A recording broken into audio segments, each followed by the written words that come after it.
Bismillahirrahmanirrahim. Assalamu alaikum dear students. How are you? I hope you'll be fine. I'm here with the story The Lumber Room of your textbook New Oxford Modern English book 7, and I'm going to share with you the reading and explanation part in this video today. So watch the video till the end and don't skip the video or you'll miss the interesting parts of this story. Please watch the video till the end, and if you like the video, please hit the like button, subscribe to my channel. We have already discussed the word meanings, and now we are heading towards the reading part. Okay, the children were to be driven as a special treat to the sands at Jagborough. Nicholas was not to be of the party, he was in disgrace. The children were to be driven, the children were to be taken. बच्चों को ले जाना था किसी जगह पर entertainment के लिए, but Nicholas was not along, Nicholas was not going because of the disgrace. Only that morning he had refused to eat his bread and milk on the seemingly frivolous ground that there was a frog in it. ठीक है, older and wiser and better people had told him that there could not possibly be a frog in his bread and milk, and that he was not to talk nonsense. He continued, nevertheless, to talk what seemed to be nonsense and described with much detail the color and markings of the alleged frog. तो हुआ क्या था कि ये सज़ा क्यों मिल रही थी निकोलस को? इसकी वजह ये थी कि वो सुबह से अपना नाश्ता ना करने पर मुसर था, और उसकी वजह क्या कह रहा था कि उसके नाश्ते में ब्रेड एंड मिल्क के अंदर फ्रॉग निकला है, और जब उसको बड़ों ने कहा कि ऐसा नहीं हो सकता, ये नामुमकिन बात है, तो वो तब भी मुसर रहा, वही बात कहता रहा, यहाँ तक कि फ्रॉग के उसने कलर और मार्किंग्स तक बता दिए जिस फ्रॉग को उसने अपने नाश्ते में निकाला था. The dramatic part of the incident was that there really was a frog in Nicholas's basin of bread and milk. He had put it there himself, so he felt entitled to know something about it. तो मजाक की कोई बात नहीं थी, बात serious तब हुई जब उसने असली में फ्रॉग अपने बेसन में दिखा दिया, शो कर दिया, और ये कहीं और से नहीं आया था, ये उसने खुद ही उसमें डाला था, इसलिए उससे उसके बारे में पूछा गया कि तुम ये कहाँ से पकड़ कर लाए हो. The sin of taking a frog from the garden and putting it into a bowl of bread and milk was discussed at great length. जाहिर सी बात है, जब ये फ्रॉग वो खुद लेकर आया था तो उससे पूछा गया कि वो गार्डन में से ये क्यों उठाकर लाया, और इसके बारे में बड़ी तफसीली बात हुई. But the fact that stood out clearest in the whole affair as it presented itself to the mind of Nicholas was that the older wiser and better people had been proved to be profoundly wrong. लेकिन यहाँ पर जो अफसोस की बात थी, जो अजीब सी बात थी, वो ये थी कि निकोलस ने अपने दिमाग में ये बात बिठा ली थी कि उसने बड़ों को गलत साबित करना है, और उसके ब्रेड एंड मिल्क में से निकला है एक फ्रॉग. ठीक है, तो उसने क्योंकि ये बदतमीज़ी की थी और ये नहायत ही नामुनासिब सी हरकत की थी, इसलिए सज़ा के तौर पर वो आज एंटरटेनमेंट के लिए बाकी बच्चों के साथ पिकनिक पर नहीं जा रहा था. You said there couldn't possibly a frog in my bread and milk. There was a frog in my bread and milk, he repeated with the insistence of a skilled tactician who does not intend to shift from favorable ground. तो वो अपनी बात पे इतना ज़्यादा इसरार कर रहा था, पीछे पड़ गया था कि आप लोगों को लगता है मेरे ब्रेड एंड मिल्क में से फ्रॉग नहीं निकला, निकला है, और वो इतना ज़्यादा मतलब तस्दीक के साथ अपनी बात कह रहा था और एक एक्सपर्ट की तरह कह रहा था कि जैसे कोई बहुत बड़ा शख्स हो वो. So his boy cousin and girl cousin and his quite uninteresting younger brother were to be taken to Jagborough Sands that afternoon, and he was to stay at home. His cousin's aunt, who insisted in styling herself his aunt also, had hastily invented the Jagborough expedition in order to impress on Nicholas the delights that he had justly forfeited for his disgraceful conduct at the breakfast table. तो कितने लोग जा रहे थे? 3 बच्चे थे, एक उसके बॉय गर्ल कजन्स और उसका एक छोटा भाई जो उसको पसंद भी नहीं था. ये लोग सब जा रहे थे जैगबरो सैंड्स, और उसकी एक आंटी थी जो खुद को आंट कहलवाती थी, उन्होंने फ़ौरन ही एक ईजाद कर लिया, एक्सपेडिशन, एक मुहिम की तैयारी कर ली, सुबह ही सुबह इन्वेंट कर ली उन्होंने कि हम उस जगह पर जाएंगे, और ये सिर्फ इसलिए ताकि निकोलस को उसकी हरकत की सज़ा दी जा सके और वो उसको नहीं ले जाया जाएगा. और उसकी वजह यह है कि उसने अपने आप को खुद इस एक्सपेडिशन से महरूम किया है जो हरकत उसने सुबह. It was her habit, whenever one of the children fell from grace, to improvise something of a festival nature from which the offender would be rigorously debarred. If all the children sinned collectively, they were suddenly informed of a circus in a neighboring town, a circus of unrivaled merit, to which, for their depravity, they would have been taken that very day. तो ये उनका आप समझ लें एक norm था, उनके घर की एक रिवायत थी कि जब भी कोई बच्चा शरारत करता या कोई नाजेबा हरकत करता, कोई गलत हरकत करता, उसी दिन किसी न किसी पिकनिक को अरेंज किया जाता, बाकी सब बच्चों को ले जाया जाता, लेकिन उस बच्चे को छोड़ दिया जाता. और अगर सारे बच्चे मिलके शरारत करते, कोई हरकत करते, तो क्या कहा जाता था? उनको बताया जाता था कि आपके तो पड़ोस में ही, आपके तो नेबरिंग टाउन के अंदर ही एक बड़ा ही ज़बरदस्त सर्कस हो रहा है, और वहाँ पर मैचलेस यानी कि बेमिसाल जो है वो गेम्स वगैरह लगे हुए हैं, और बहुत ही अच्छा वो सर्कस चल रहा है, लेकिन क्योंकि आप लोगों ने ये मिलकर शरारत की है इसलिए आप लोग इससे महरूम किए जाते हैं और आप लोगों को वहाँ पर नहीं ले जाया जाएगा. A few recent tears were looked for on the part of Nicholas when the moment of the departure of the expedition arrived. तो ये एक्सपेक्ट किया गया कि निकोलस अब रोहित होएगा, थोड़े से आंसू बहाएगा, अफसोस करेगा और मिन्नतें करेगा कि उसको भी ले जाया जाए. As a matter of fact, however, all the crying was done by his girl cousin. लेकिन हकीकत में सारा रोना धोना किसने किया? उसकी girl cousin, who scrapped her knee, जिसने अपना घुटना छिलवा लिया था rather painfully against the step of the carriage as she was scrambling in. जब वो गाड़ी के ऊपर चढ़ रही थी तो उसका घुटना छिल गया था गलत चढ़ते हुए. How she did howl, said Nicholas cheerfully as the party drove off without any of the high spirits that should have characterized it. तो निकोलस जो है उसी के ऊपर हंसने लगा कि कैसे चीख रही है ये, कैसे रो रही है, और वो बड़ा खुश हो रहा था. उसके चेहरे पे कोई अफसोस नहीं था. जब जो है ये लोग जाने लगे तो वहाँ पर कोई स्पिरिट्स, हाई स्पिरिट्स नज़र नहीं आ रही थी कि बहुत एक्साइटमेंट या एनर्जी शो करते बच्चे. बस ऐसा लग रहा था किसी एवं जगह पर वो जा रहे हैं. She'll soon get over that, said the self-styled aunt. It will be a glorious afternoon for racing about over those beautiful sands. How they will enjoy themselves. हाँ, अलबत्ता यहाँ पर आंटी ने उसको चढ़ाने के लिए ज़रूर कहा कि ये तो अभी ठीक हो जाएगा, इसका कोई ऐसा बड़े मसले वाली बात नहीं है, लेकिन तुम ये सोचो कि ये बच्चे जाकर वहाँ पे कितना एंजॉय करने वाले हैं. अब यहाँ पर आप निकोलस का जरा रिप्लाई सुने. Bobby won't enjoy himself much and he won't race much either, said Nicholas with a grim chuckle. यहाँ पर वो अपनी हंसी दबाते हुए बोला, लेकिन बॉबी तो एंजॉय नहीं कर पाएगा ना, वो तो भाग भी नहीं पाएगा. His boots are hurting him, they are too tight. उसके जो बूट्स पहने हुए हैं ना उसने, वो बहुत टाइट हो गए, उसको बहुत दर्द कर रहे हैं. Why did he tell me they were hurting, asked the aunt. Aunty ने पूछा तो उसने मुझे बताया क्यों नहीं कि उसको दर्द हो रहा है. He told you twice but you weren't listening. उसने 2 दफ़ा बताया था लेकिन आप सुनी नहीं रही थी. You often don't listen when we tell you important things. हाँ, और आपकी आदत है जब हम आपको कोई ज़रूरी बात बताते हैं ना तभी आप हमारी बात नहीं सुनती. You are not to go into the gooseberry garden, said the aunt, changing the subject. यहाँ पर उन्होंने बात ही बदल दी. उन्होंने कहा तुम गूसबेरी गार्डन में नहीं जाओगे. Why not? demanded Nicholas. Nicholas ने कहा क्यों नहीं जाऊंगा भाई मैं? Because you are in disgrace. क्योंकि तुम जो है वो तुम्हें सजा दी गई है, said the aunt loftily. यहाँ पर आंटी ने उसको बड़े गुरूर और तकब्बुर के साथ कहा कि तुम्हें सजा मिली हुई है और तुम जो है वो बेइज्जत हुए हो, तो तुम बिल्कुल भी नहीं जाओगे. Nicholas felt perfectly capable of being in disgrace and in a gooseberry garden at the same moment. तो निकोलस ने क्या सोचा कि मैं बिल्कुल इस काबिल हूँ कि बेशक मुझे सज़ा भी मिली हुई है लेकिन मैं बड़े आराम से गूसबेरी गार्डन में भी जा सकता हूँ. His face took on an expression of considerable obstinacy. उसके चेहरे पर एक जिद और एक हठधर्मी वाले तासुरात थे. It was clear to his aunt that he was determined to get into the gooseberry garden. Aunty को पक्का पता था कि ये लाजमी, इसने पक्का इरादा कर लिया है कि अब तो ये गूसबेरी गार्डन में जाएगा. Only as she remark to herself because I have told him he is not to. उन्होंने अपने आप को बस से भी तसल्ली दी कि मैंने इसको कहा है ना तो इसलिए अब ये जिद में ज़रूर जाएगा वहाँ पर, मुझे पता है. उनको ये बात मालूम थी. Now the gooseberry garden had 2 doors by which it might be entered, and once a small person like Nicholas could slip in there, he could disappear from view amid the masking growth of artichokes, raspberry canes and fruit bushes.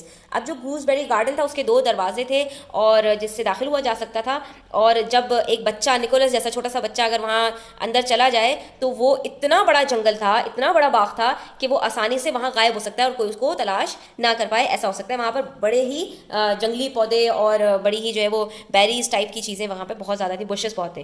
The aunt had many other things to do that afternoon. Aunty को उस दिन बहुत सारे और काम थे, but she spent an hour or 2 in trivial gardening operations among flower beds and shrubberies, whence she could keep a watchful eye on the 2 doors that led to the forbidden paradise. She was a woman of few ideas with immense powers of concentration. Aunty को उस दिन बहुत सारे काम थे, इसके बावजूद उन्होंने 1-2 घंटे जो गार्डन के अंदर लगा दिए और मामूली काम करने के लिए, ट्राइवियल काम करने के लिए उन्होंने वहाँ पर लगा दिए. उसके अंदर वो घूमती रहीं और उन्होंने अपनी आंख जो थी वो किस पे टांगी हुई थी? वो निकोलस पे टांगी हुई थी कि कहीं वो उसके अंदर चला ना जाए. Nicholas made 1 or 2 trips into the front garden. Nicholas 1-2 दफ़ा फ्रंट गार्डन में गया, wriggling his way towards one or other of the doors, but never able for a moment to evade the aunt's watchful eye. उसने वहाँ जाने की 1-2 दफ़ा कोशिश की लेकिन आंटी की आंखों से बच नहीं पाया, तो वहाँ तक पहुँच नहीं पाया. As a matter of fact, he had no intention of trying to get into the gooseberry garden. हकीकत ये थी कि वो वहाँ जाना भी नहीं चाहता था, but it was extremely convenient for him that his aunt should believe that he had. लेकिन ये बहुत ज़्यादा आसान था उसकी आंटी के लिए बिलीव करना कि वो वहाँ जा सकता है. It was a believe that would keep her on self impose sentry duty for the greater part of the afternoon. बस यही वजह थी, उनको ये पता था क्योंकि मैंने इसको मना कर दिया ना, अब ये जिद में वहाँ जाएगा, तो इसलिए उन्होंने वहाँ पर नजरें अपनी रखी हुई थी और उन्होंने अपना अच्छा खासा दिन वहीं लगा दिया ये जो है वो पहरेदारी करने में कि कहीं वो अंदर न चल जाए. Having thoroughly confirmed and fortified her suspicions, Nicholas slipped back into the house and rapidly put into execution a plan of action that had long germinated in his brain. अच्छी तरह से कंफर्म करने के बाद और उनके शकूक शुबहात को मजबूत कर देने के बाद ना निकोलस वापस कमरे में आ गया और बहुत तेज़ी के साथ उसने एक प्लान तैयार जो किया था अपने जहन में उसको एग्जीक्यूट करने का, उसको अमली जामा पहनाने का उसने फ़ौरन सोच लिया. Bye standing on a chair, उसके बाद फिर क्या हुआ कि उसने बताया कि bye standing on a chair in the library one could reach a shelf on which ले अ फैट इंपॉर्टेंट लुकिंग की. एक चेयर पे चढ़ के आसानी के साथ एक शेल्फ के ऊपर से एक मोटी ताज़ी चाबी उतारी जा सकती थी. The key was as important as it looked. जितनी मोटी ताज़ी वो थी और जितनी अहम वो मालूम होती थी इतनी ही अहम वो थी. It was the instrument which kept the mysteries of the lumber room secure. ये चाबी ज़रा दरअसल थी एक लंबर रूम की जिसकी हिफाजत के लिए मामूर थी. Which opened a way only for aunts, जिसका दरवाज़ा सिर्फ आंटियों के लिए खोला जाता था, and such like privileged persons, या बड़े मुअज़्ज़ज़ लोगों के लिए खोला जाता था. The key turned stiffly in the lock, but it turned. जब चाबी को लॉक के अंदर लगाया गया तो बड़ी मुश्किल से घूम रही थी, लेकिन वो घूम गई. The door opened and Nicholas was in an unknown land. और दरवाज़ा खुल गया और निकोलस ऐसी जगह पहुंच गया कि जो उससे पहले उसने कभी नहीं देखी थी और अब उसके लिए काबिल तस्खीर बनती जा रही थी, यानी उसको एक्सप्लोर करना था. Compared with which the gooseberry garden was a stale delight. Comparison के अंदर गूसबेरी जो गार्डन था वो ऐसा लग रहा था जैसे कोई बासी दावत हो, यानी खाना बासी हो गया हो इस तरह से, यानी कि एक पुरानी एक बहुत ही ओल्ड किस्म की वो दावत महसूस हो रही थी, खुशी महसूस हो रही थी. Often and often Nicholas had pictured to himself what the lumber room might be like. अक्सर जो है ना निकोलस सोचा करता था कि लंबर रूम कैसा होगा, किसके अंदर किसी बड़े को नहीं जाने देते. That region that was so carefully sealed from youthful eyes, जिसको नौजवान नजरों से, बच्चों की नजरों से बहुत ज़्यादा दूर रखा गया था. And concerning which no questions were ever answered, और इसके बारे में किसी सवाल का जवाब भी नहीं दिया जाता था कि लंबर रूम क्या है, इसकी मिस्ट्री क्या है, क्यों इसको बंद रखा जाता है, क्यों इसके अंदर किसी को जाने नहीं दिया जाता, सिर्फ खास लोग इसके अंदर जाते हैं. तो बहुत सारे सवालात उसके जहन में थे और आज वो आखिरकार वहां तक पहुंच गया था. It came up to his expectations. In the first place it was large and dimly lit. तो जो उसकी एक्सपेक्टेशंस थी, पहली बात तो ये कि वो वाकई बहुत बड़ा था और बिल्कुल धीमी वहां पर लाइट चल रही थी. One high window opening on to the forbidden garden, एक बड़ी ऊंची सी विंडो थी जिसके बाहर से बहुत बड़ा सा एक गार्डन नजर आ रहा था, being it's only source of illumination. और उसी खिड़की में से सिर्फ उसके अंदर रोशनी आती थी और कोई जरिया नहीं था उस कमरे में रोशनी आने का. In the second place it was a store house of unimagined treasures. दूसरी जगह पर उस स्टोर हाउस के अंदर, जो लंबर रूम था, स्टोर रूम था, उसके अंदर पता नहीं किसी किस्म का खजाना पड़ा हुआ था. The aunt by assertion was one of those people who think that things spoil by use and consign them to dust and damp by way of preserving them. जो आंट अपने आप को खुद से कहलवाती थी, इसकी आंटी, वो समझती थी कि चीज़ें इस्तेमाल करने से ख़राब हो जाती हैं, इसलिए उनको वहाँ पर प्रिजर्व कर देती थी मिट्टी धूल लगने के लिए. The house was rather bare and cheerless, but there were wonderful things for the eye to feast on. वैसे तो घर के अंदर जो है वो कुछ नहीं था, खाली खूली घर था और कोई बहुत खुशियों का सामान नहीं था, बहुत इंटरेस्टिंग नहीं थी चीज़ें उसके अंदर. लेकिन यहाँ पर कुछ चीज़ें ऐसी ज़रूर थी कि जिसके ऊपर दावत उड़ाई जा सके, यानी कि बड़ी इसके अंदर इंटरेस्टिंग थिंग्स उसको महसूस हुई लंबर रूम में. First and foremost there was a piece of framed tapestry that was evidently meant to be a fire screen. पहली इंटरेस्टिंग चीज़ जो उसको वहाँ पर नजर आई सबसे आगे, वो एक टेपेस्ट्री थी, एक बुना हुआ मोटा कपड़ा था. यकीनन ये एक फायर स्क्रीन के तौर पे इस्तेमाल होता होगा. तो Nicholas, it was a living breathing story. He sat down on a roll of Indian hangings. वो इंडियन हैंगिंग्स के ऊपर बैठ गया, glowing in wonderful colours beneath a layer of dust. इसके नीचे बहुत ज़्यादा मिट्टी थी. जाहिर है एक कमरा जो बंद रहा हो एक अरसे से, उसके ऊपर मिट्टी धूल कितनी जम चुकी होगी. And took in all the details of the tapestry picture. उसके बाद वो सारी उसकी तफसीलात को खोजने लगा. A man dressed in the hunting costume of some remote period. और बहुत पुराने ज़माने का एक आदमी उसको नजर आया जो हंटिंग कॉस्ट्यूम के अंदर था, शिकारी लिबास में था. Had just shot a Stag with an arrow. जिसने अभी अभी उस तस्वीर के अंदर सारी चीजें वो बता रहा है कि उस तस्वीर के अंदर उसको क्या क्या नजर आ रहा था. जिसने अभी अभी ताजा एक बारहसिंगे को एक एरो से मारा है, एक तीर से निशाना लिया. It could not have been a difficult shot but the stag was only 1 or 2 paces away from him. लेकिन जो शिकार था उसका, यानी जो बारहसिंगा था, उसको मारना इतना ज्यादा मुश्किल नहीं लग रहा था, लेकिन उससे बहुत ही करीब था. In the thickly growing vegetation that the picture suggested it would not have been difficult to creep up to a feeding stag. तो उसको ऐसा लग रहा था, पिक्चर के अंदर नजर आ रहा था कि बहुत आराम से जो है वो इस तक लेट लेट के जाकर पहुंचा जा सकता है. And the two spotted dogs that were springing forward to join in the chase had evidently been trained to keep to heel till the arrow was discharged. तो उसको दो डॉग्स भी नजर आए जो यकीनन सिधाए हुए थे और शिकारी कुत्ते थे, और वो उस स्टैक के पीछे जो है वो जैसे ही ये तीर छोड़ा जाएगा वैसे ही वो उसके पीछे भागेंगे शिकार को पकड़ने के लिए. That part of the picture was simple if interesting, but did the huntsman see what Nicholas saw, that 4 galloping wolves were coming in his direction through the woods. तो यहाँ पर उस पिक्चर के अंदर क्या वो सारी चीजें उस शिकारी को भी नजर आ रही थी जो निकोलस देख सकता था और समझ सकता था. उसको 4 भेड़िए आते हुए उसकी तरफ नजर आ रहे थे. There might be more than 4 of them hidden behind the trees. शायद 4 के अलावा और भी दरख्तों के पीछे छुपे हुए हों उस पिक्चर में.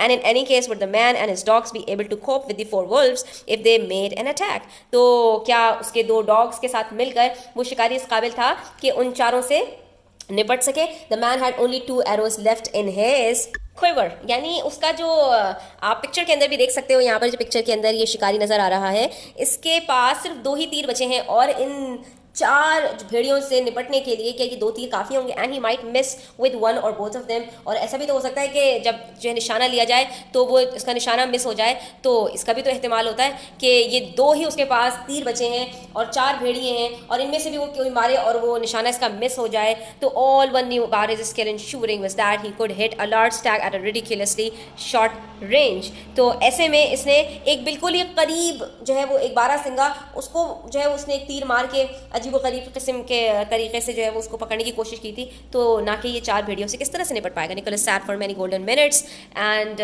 revolving the possibilities of the scene. He had inclined to think that the man and his dog were in a right tight corner. तो यहाँ पर उसने काफ़ी अपने मिनट्स ज़ाया कर दिए. आप पिक्चर के अंदर देख सकते हो कि निकोलस बैठा हुआ है और इस पिक्चर को बहुत ज़्यादा तफसील से जायज़ा लेने की कोशिश कर रहा है कि किस तरह से ये लोग अब बच पाएंगे. ये पूरा अंदर तक उसका सोच रहा है, इसकी सोच चल रही है कि अंदर क्या हुआ होगा. But there were other objects of delight and interest claiming his instant attention. लेकिन उस लंबर रूम के अंदर और भी कुछ बड़ी ज़बरदस्त चीज़ें थी जो उसकी तवज्जो अपनी तरफ मबजूल करा रही थी. There were quaint twisted candlesticks in the shape of snakes and a teapot fashioned like a china duck. पीछे आप देख सकते हैं कुछ कैंडलस्टिक्स हैं जो सांप की तरह टेढ़ी मेढ़ी सी हैं. एक टी पॉट रखा था जो बड़े ही पुराने जमाने का लग रहा था. How dull and shapeless the nursery teapot seemed in comparison. And there was a carved sandalwood box. एक सैंडल का बॉक्स भी बना हुआ था packed tight with the aromatic cotton wool, and between the layers of cotton wool were little brass figures, hump-necked bulls and peacocks and goblins delightful to see and to handle. और उसी डब्बे के अंदर पता नहीं क्या क्या किस किस किस्म की चीज़ें रखी हुई थी. Less promising in appearance was a large square box with plain black covers. Nicholas peeped into it and behold. तो जो सबसे ज़्यादा कम इंटरेस्ट वाली चीज़ वहाँ पर रखी हुई थी वो एक सादे से कागज़ के साथ एक कवर ब्लैक कवर के साथ एक चीज़ थी. स्क्वायर बुक रखी हुई थी. उसको पहले उसने कन अखियों से देखा, लेकिन जब देखा तो उसको देखता ही रह गया. It was full of colored pictures of birds and such birds in the garden and in the lanes. When he went for a walk, Nicholas came across a few birds, of which the largest were an occasional magpie or wood pigeon. Here were herons and bustards, kites, toucans, ibises, golden pheasants, a large portrait gallery of undreamed of creatures. तो बहुत किस्म के birds उस book के अंदर मौजूद थे. And he was admiring the coloring of the mandarin duck and assigning a life history to it. और एक उसको mandarin duck भी उसके अंदर नजर आई. The voice of his aunt, ये सारी चीज़ें अभी उसके दिमाग में चल रही थी. The voice of his aunt shouting his name came from the gooseberry garden outside. She had grown suspicious at his long disappearance and had leapt to the conclusion that he had climbed over the wall. She was now engaged in energetic and rather hopeless search for him among the artichokes and raspberry canes. तो वो तो जो है gooseberry garden में जाने के लिए lumbar room के रास्ते से आया था और आंटी ने जब उसको काफ़ी देर गायब पाया और उसको कहीं नहीं तलाश कर पाई तो उनका यकीन शक जो था वो यकीन में बदल गया कि यकीनन ये गूसबेरी गार्डन तक पहुंच गया है. लेकिन गूसबेरी गार्डन के अंदर भी जब वो उसको नज़र नहीं आया तो उसका नाम ज़ोर ज़ोर ज़ोर ज़ोर ज़ोर ज़ोर से पुकारने लगी और आखिरकार वो इस यकीन तक पहुंच गई थी कि यकीनन इसने दीवार फांद ली है गूसबेरी गार्डन की. और इसी सर्च को करते हुए मतलब नाउमीदी में वो आर्टिचोक्स और रेस्पेरी केन्स के अंदर घुस गई थी, क्योंकि उनको पता था कि अगर एक दफ़ा गूसबेरी गार्डन के अंदर घुस गया वो उसको तो तलाश करना बहुत मुश्किल हो जाएगा, क्योंकि आपको मैंने शुरू में बताया था कि वो बहुत ही बड़ा गूसबेरी गार्डन था. Nicholas, she screamed, you are to come out of this at once. It's no use trying to hide there. I can see you all the time. Nicholas को वो बुलाई जाई थी कि तुम छुप नहीं सकते हो, बाहर निकल आओ, मैं तुम्हें किसी भी वक्त पकड़ लूंगी. It was probably the first time for 20 years that anyone had smiled smile in that lumbar room. 20 सालों में शायद पहली मरतबा ऐसा हो रहा था कि इस लंबर रूम में कोई मुस्कुराया था। कौन था वो? निकोलस था, जो वहाँ पे छुपकर बैठा हुआ था और मजे ले रहा था कि आंटी उसको ढूंढ रही है और वो यहाँ पर आराम से बैठा है, आवाज भी नहीं निकाल रहा था। Presently the angry reputations of Nicholas name give away to a shriek and cry for somebody to come quickly. अचानक क्या हुआ कि एक चीख की आवाज आई उसके नाम पुकारते पुकारते कि कुछ मसला हो गया था। Nicholas shut the book, Nicholas ने बुक बंद की, restored it carefully to its place in a corner, उसको एक कॉर्नर पर रखी, and shook some dust from a neighbouring pile of newspapers over it. Then he crept from the room, locked the door and replaced the key exactly where he had found it. His aunt was still calling his name when he sauntered into the front garden. Who's calling? He asked. Lumbar room का दरवाजा बंद करके चाबी को वापस अपनी जगह पर रख के बड़े इत्मीनान के साथ वो फ्रंट डोर से वापस गया गूसबेरी गार्डन के पास और वहां पे जाके कहने लगा, कौन मुझे बुला रहा है? कौन बार बार मेरा नाम ले रहा है? Me, came the answer from the other side of the wall. Didn't you hear me? I've been looking for you in the gooseberry garden and I have slipped into the rainwater tank. ओहो, यहाँ पर तो बड़ा मसला हो गया था। वो जो आंट थी उन्होंने बड़े गुस्से से कहा, तुम्हें सुनाई नहीं देता मैं तुम्हें कब से बुला रही हूँ? तुम्हें तलाश करते करते मैं यहाँ रेन वाटर टैंक के अंदर गिर गई हूँ। Luckily there is no water in it, but the sides are slippery and I can't get out. शुक्र करो पानी नहीं है यहाँ पर इसके अंदर, नहीं तो मैं पानी में अभी तक जो है वो तैर चुकी होती। हाँ, अलबत्ता जो इसके साइड्स हैं वो इतने स्लिपरी हो रहे हैं कि मैं बाहर नहीं निकल पा रही हूँ। Fetch the little ladder from under the cherry tree. जाओ मेरे लिए ट्री लेकर आओ। I was told I wasn't to go into the gooseberry garden, said Nicholas promptly. तो यहाँ पर आप जरा उसकी चालाकी देखें निकोलस की। उसने क्या कहा कि मुझसे कहा गया था कि मैं गूसबेरी गार्डन के अंदर नहीं आ सकता हूँ। अब देखिए वो कैसी शरारत करेगा। आंटी ये सुनकर थोड़ी सी सिटपिटा गई। I told you not to, and now I tell you that you may, came the voice from the rainwater tank, rather impatiently. Aunty ने कहा, मैंने ही तुम्हें मना किया था ना, लेकिन अब मैं तुमसे कह रही हूँ कि तुम आ सकते हो, तुम अंदर आ जाओ रेन वाटर टैंक के अंदर। और ये आवाज़ में उनकी काफ़ी बेसब्री थी कि अब वो उनकी बात सुन ले। The voice doesn't sound like Aunt's, objected Nicholas. You may be the evil one tempting me to be disobedient. Aunt often tells me that the evil one tempts me and that I always yield. This time I'm not going to yield. अब देखिए उसको कितना smarter बन रहा था वो। कहने लगा कि तुम्हारी आवाज़ जो है ना आंटी की तरह बिल्कुल नहीं लग रही है, तुम यकीनन कोई शैतान हो जो मुझे गूसबेरी गार्डन में आने के लिए धमकी दे रहे हो। और आंटी मुझसे यही कहती है कि शैतान मुझे हर वक्त अपने पास बुलाता है और मैं हमेशा उसकी बात मान लेता हूँ, लेकिन आज मैं उसकी बात बिल्कुल भी नहीं मानूंगा। Don't talk nonsense, said the prisoner in the tank. Go and fetch the ladder. फजूल बातें मत करो, जल्दी से जाओ सीढ़ी लेकर आओ। Will there be strawberry jam for tea? asked Nicholas innocently. बड़े मासूमियत से निकोलस ने पूछा, क्या नाश्ते में आज शाम के स्ट्रॉबेरी जैम मिलेगा? Certainly there will be, said the aunt, privately resolving that Nicholas should have none of it. यकीनन मिलेगा, जबकि वो दिल दिल में सोची थी हरगिज नहीं मिलेगा। Now I know that you are the evil one and not aunt, shouted Nicholas gleefully. यहाँ पर उसने अपनी फतह का जैसे जश्न मनाया हो, निकोलस ने कहा कि अब तो मुझे यकीन हो गया कि यकीनन तुम शैतान हो। और इसका रीज़न देखें वो क्या देगा। When we asked aunt for strawberry jam yesterday, she said there wasn't any. जब हमने कल आंटी से पूछा था ना तो उन्होंने हमें कल ही बता दिया था कि कोई स्ट्रॉबेरी जैम बचा नहीं है। I know there are 4 jars of it in the store cupboard because I looked and of course you know it's there. हालांकि मैंने जो है वो स्टोर में देखे थे कि वहाँ पर 4 जार्स रखे हुए थे कबर्ड के अंदर और मुझे पता है कि तुम्हें भी यकीनन ये पता है, but she doesn't because she said there wasn't any. और आंटी को तो नहीं पता कि वहाँ पर जार्स रखे हुए हैं। इसका मतलब है कि तुम ईविल हो, तुम्हें पता है कि वहाँ पर जार्स रखे हुए हैं। और अगर तुम आंटी होती ना तो आंटी ने तो मुझे कल ही बता दिया था कि वहाँ पे जार्स नहीं रखे हुए, तो इसका मतलब है कि तुम यकीनन शैतान हो। Oh devil, you have sold yourself, तुम शैतान, तुमने अपने आप को बेच डाला। There was an unusual sense of luxury in being able to talk to an aunt as though one were talking to the evil one.